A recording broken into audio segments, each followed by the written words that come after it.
안녕하세요. 배움과 사색의 누리 어린TV의 어린 최시선입니다. 만나서 반갑습니다.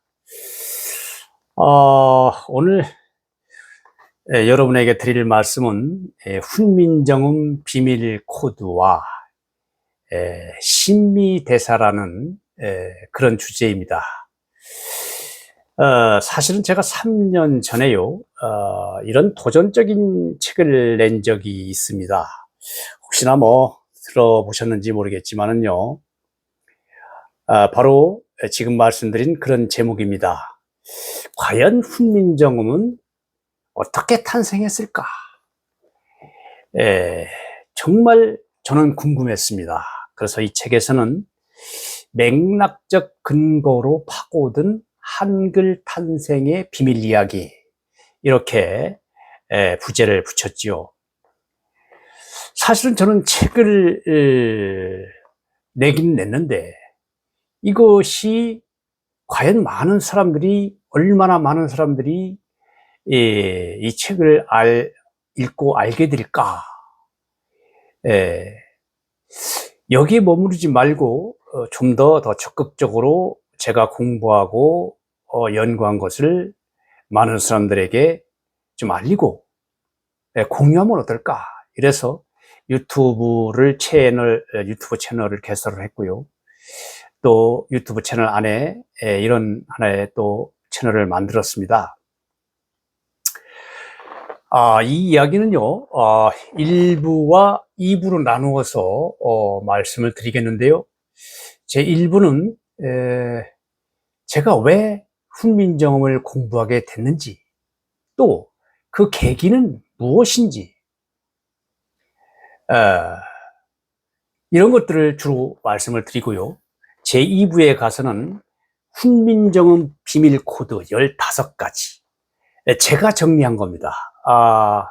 물론 다른 분이 이렇게 말씀하신 것도 있는데, 제가 모든 걸 확인하고 해서 15가지로 만든 훈민정음 비밀 코드 15가지를 2부에 가서는 말씀을 드리겠습니다. 제가 왜 훈민정음을 공부했는가? 여러분들 국립공원 속리산 가보셨지요? 거기에 가면 이제 법주사가 있고요. 또 그 위로 조금 올라가면 세족길을 통해서 이렇게 올라가면은 복천암이라는 그런 암자가 있습니다. 바로 그 옛날에 이제 그 조선 초기에는 복천사였습니다. 그 복천사에서 뭐가 들려오는 이야기가 있었어요. 그 옛날에 조선 초기에 복천사에 훌륭한 스님이 한 분 계셨는데 그분이 한글 창제의 주역이더라. 깜짝 놀랄 일이지요. 이 많은 사람들은 처음에는 이제 훈민정음은 세종대왕과 집현전 학사들이 이렇게 만든 걸로 알고 있었는데, 그 후에는 이제 2000년도쯤 들어와서는 아니다, 집현전 학사들은 전혀 관여하지 않고 세종대왕 혼자 만들었다, 이렇게 이제 우리가 알고 있었는데, 갑자기 웬 스님? 그러니까 저도 굉장히 궁금했던 거예요. 그러다가 어느 시점에 가서 저는 한 2014년 정도로 이제 기억이 나는데요, 한 소설을 제가 읽은 적이 있습니다. 그 소설이 뭐였냐면요, 그 정찬주 작가의 천강에 비친 달이라는 그런 소설이었어요. 제가 그거를 궁금해서 다 읽어봤죠. 그런데 이 정찬주 작가는 한술 더 뜨고 있습니다. 한글은 세종이 만든 게 아니고 절에서 태어났답니다. 절에서. 근데 그냥 소설이라고 해서 그냥 막 지어낸 이야기가 아니고요, 뭔가 근거를 말하고 있어요. 그래서 참, 놀랍다.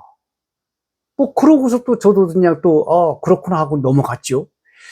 그러다가 예, 이런 찰나에 제가 또 법주사를 간 적이 있는데요. 속리산. 저는 뭐 틈만 나면 이제 속리산을 자주 가는데요. 거기에 이런 게 있는 거예요. 바로 충북 보은군에서 조성한 훈민정음 마당이라는 그런 역사 테마 공원이 있었습니다. 거의 이제 막 완성이 된 그런 상태였는데요.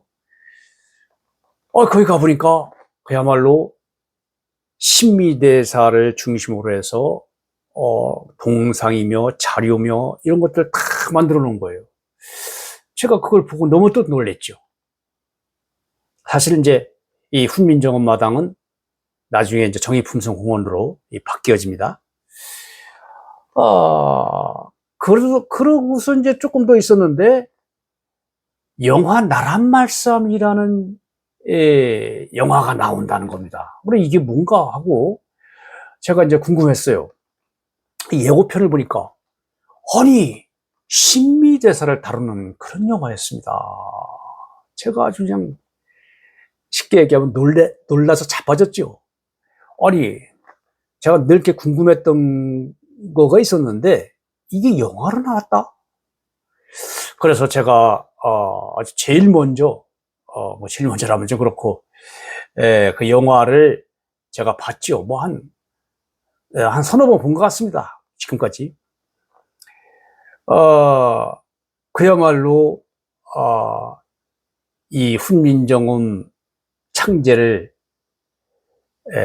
말하면 훈민정음 탄생이 어떻게 이루어졌는가. 이거에 대해서 뭔가, 그 감독 나름대로의 어떠한 그 시각을 반영한 겁니다. 신미대사를 내세우면서 뭔가 훈민정음은 이제까지 어떤 통솔을 뒤집는 그러한 주장을 영화에 깔고 있었어요. 그래서 많은 사람들이 놀랐지요. 저도 사실 놀랐으니까요. 역사 왜곡이다. 뭐 이런 주장까지 하고요. 또 어떤 사람들은 참 신선하다. 아주 긍정적으로 보는 사람도 있고요. 도저히 그래서 제가 가만히 있을 수가 없는 거예요. 저는 좀 성격이 좀 뭐 궁금한 거가 있으면 좀 파고 들어가는 그런 성격이 있거든요. 그래서 이 공부를 해봐야겠다. 그래가지고 서울로 8주간이나 이렇게 오르내리면서 훈민정음 해례본을 제가 공부를 했습니다. 아주 그 유명한 한글 학자에게요. 사실은요, 제가 부끄러운 이야기지만은요, 서울 광화문에 가면은 세종대왕 동상이 있지 않습니까? 그 동상에 보면은 그 왼쪽에 세종께서 책을 하나 들고 있어요. 저는 그 책이 뭔지를 몰랐어요, 사실은. 근데 이게 바로 훈민정음이었습니다. 그래서 일단 제가 훈민정음이 과연 뭔가를 제가 알아봐야겠다. 그래서 공부를 하게 된 거죠. 예. 여러분 놀라지 마십시오. 제가 이제 공부를 하다 보니까 조선 왕조실록을 샅샅이 뒤지고 읽고 저 나름대로 분석하고 또 생각하고 이제 이랬죠. 그러니까 이제 책이 결국은 이제 나온 건데요. 조선 왕조실록 12월 세종 25년 1443년이죠.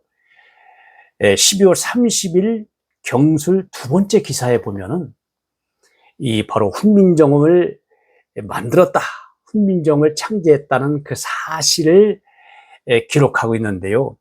제가 한번 전문을 읽어보겠습니다. 이달에 임금이 친히 언문 28자를 지었는데 그 글자가 옛 전자를 모방하고 초성, 중성, 종성으로 나누어 합한 연후해야 글자를 이루었다. 무릇 글자에 관한 것과 이어에 관한 것을 모두 쓸 수 있고, 여기서 이어라는 것은 사투리 정도를 얘기하는 겁니다. 글자는 비록 간단하고 요약하지만은 전하니 무궁하니 이것을 훈민정음이라고 일렀다. 달랑 57자입니다. 원문이요. 이 원문을 이렇게 이제 해석한 겁니다. 근데 제가 보기에는 앞뒤가 다 잘려나간 것 같아요. 앞뒤 얘기가 없어요. 이것만 딱 나옵니다. 여기에서 이달의 임금이 친히 원문 28자를 지었다. 친히 지었다. 10월 상친제 원문 28자. 원문에 이렇게 나옵니다. 그러니까 상친제. 신화의 입장에서는 우리 임금께서 친히 지으셨다. 이렇게 표현했겠죠. 그러니까 이 기록에 따르면은 훈민정음은 세종 혼자 만드는 겁니다. 친히 만들었다고 했으니까요. 그런데 과연 이거를 있는 그대로 받아들여야 할지 이게 참 어려운 겁니다. 근거가 있어야죠. 뭔가 과정이 나타나 있어야죠. 이것만 달랑 나와 있으니요. 네. 그래서 이 영화에서 다른 분이 바로 이제 이 신미라는 분인데요. 나중에 또 2부에 가서 아주 자세하게 다루겠지만은 일단 이분이 어떤 사람인가를 제가 한번 말씀을 드려보겠습니다. 이 신미 대사는요, 조선 초기에 아주 고승인데요, 유교와 불교를 다 아우르는 학자였습니다. 그리고 또 한 가지는 이 명문 사대부가의 출신이었다는 겁니다. 신미 대사의 본명은 김수성입니다. 김수성. 영산 김씨고요. 영산은 지금의 충북 영동을 말합니다. 아버지는 김훈이었습니다. 나중에 영의정으로 추증됩니다.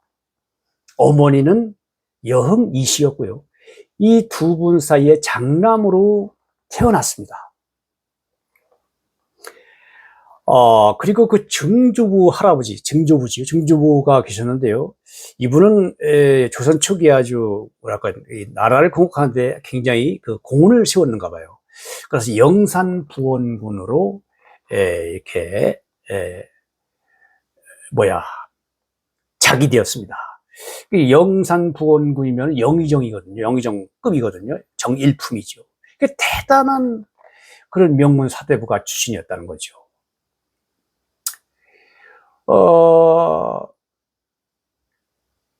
근데 신미가 이 김수성이 왜 출가를 하게 됐느냐. 이게 정말, 밝혀졌는데요. 바로 아버지 김훈이, 바로 이렇게 보면은 태정, 태세문단세 이렇게 나가잖아요. 정종과 태종 때 활약했던 분인데요. 아마도 그 당시에 옥구진 병마사, 지금의 군산인데요. 거기에 가 있었는가 봐요, 아버지가. 그런데 정종이, 자기를 임명한 정종이 아마 생일을 맞이했는가 봅니다.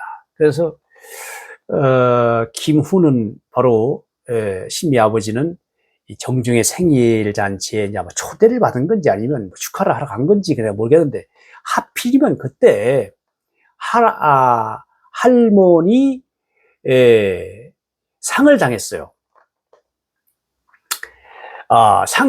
상을 당했는데, 근데 이 김훈은 그 주부모 상에 가지를 않고 바로 그냥 서울로, 한양으로 오게 된 겁니다. 이거를 바로 사헌부, 그때는 이제 사정기관이었죠. 그쪽에서 비밀로 삼아서 탄핵을 하게 된 겁니다. 김훈은 결국 유배를 가게 되고요. 집안은 풍비박산이 납니다. 그래서 이때 신미는 성균관에 입학을 해서 공부를 하고 있었는데요. 결국은 정확하게 나이는 모르겠지만 14세나 그 정도 된 것 같은데요. 퇴학을 당하게 됩니다. 이런 것들이 조선왕조실록에 다 나옵니다. 그러한 기록이 조선왕조실록에 나온다는 겁니다. 그래서 결국은 이 신민은 김수성은 출가를 하게 되죠. 바로 15세 정도에 이제 아마 출가한 걸로 기록에 나와 있는데요. 양주 해암사의 하모 득통 기화스님이라고 계시는데 이분한테 출가를 해서 신미라는 법명을 얻게 됩니다. 근데 제가 이제 조선왕족을 이렇게 보니까 한마디로 말하면요, 임금님은 이 신미를 왕사 대접을 합니다.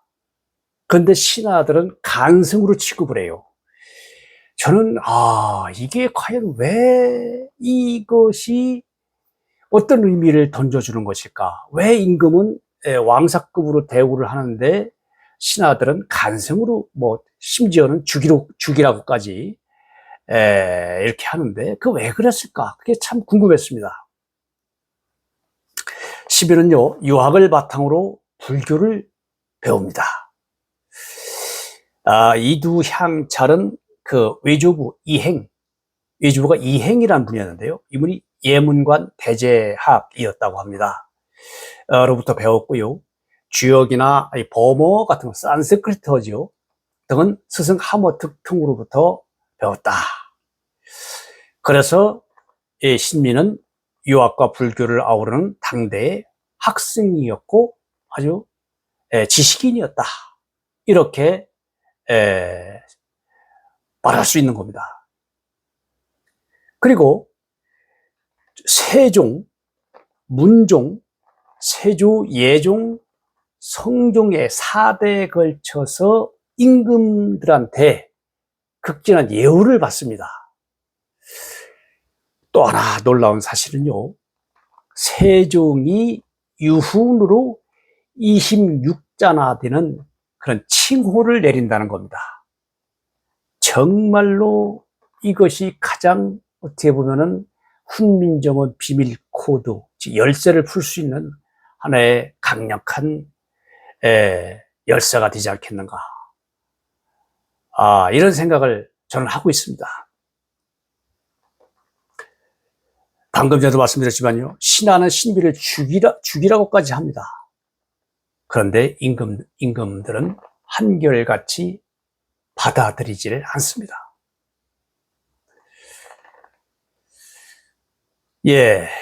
신미의 어떤 스승들을 좀 알아볼까요?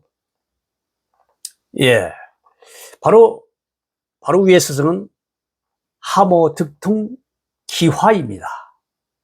이분도 조선 초기에 대단한 유학자였습니다.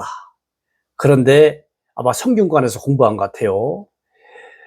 이분 기록이 남아 있습니다.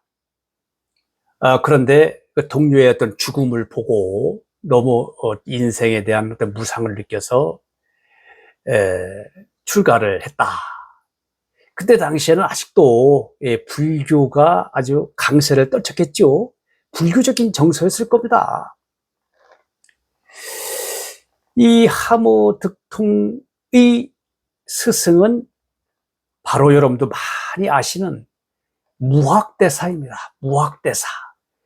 이성계, 즉 조선 태조 이성계의 스승이었죠. 또 그분의 스승은 누구였냐면요, 나옹선사였습니다. 나옹선사. 청사는 나를 보고 말없이 살라하고 창공은 나를 보고 티없이 살라하네. 탐욕도 성냄도 버려놓고 물같이 바람같이 살다가 가라 하네. 이런 아주 선시를 남긴 그 나옹선사죠. 그 나옹선사의 또 스승은 누구냐? 바로 지공선사입니다. 지공선사. 이분은 인도 스님이에요. 이분이 중국으로 와서 우리 한국에도 좀 와 있었다는데요. 이분이 인도 사람이다 보니까 아마 범어를 나옹, 무학, 그다음에 함어 이렇게 가르쳐서 내려오지 않았을까. 그 범어를 또 신미가 배우지 않았을까. 신미는 이 불경이 너무 한자로 되어 있는 것이 굉장히 못마땅한 것 같습니다.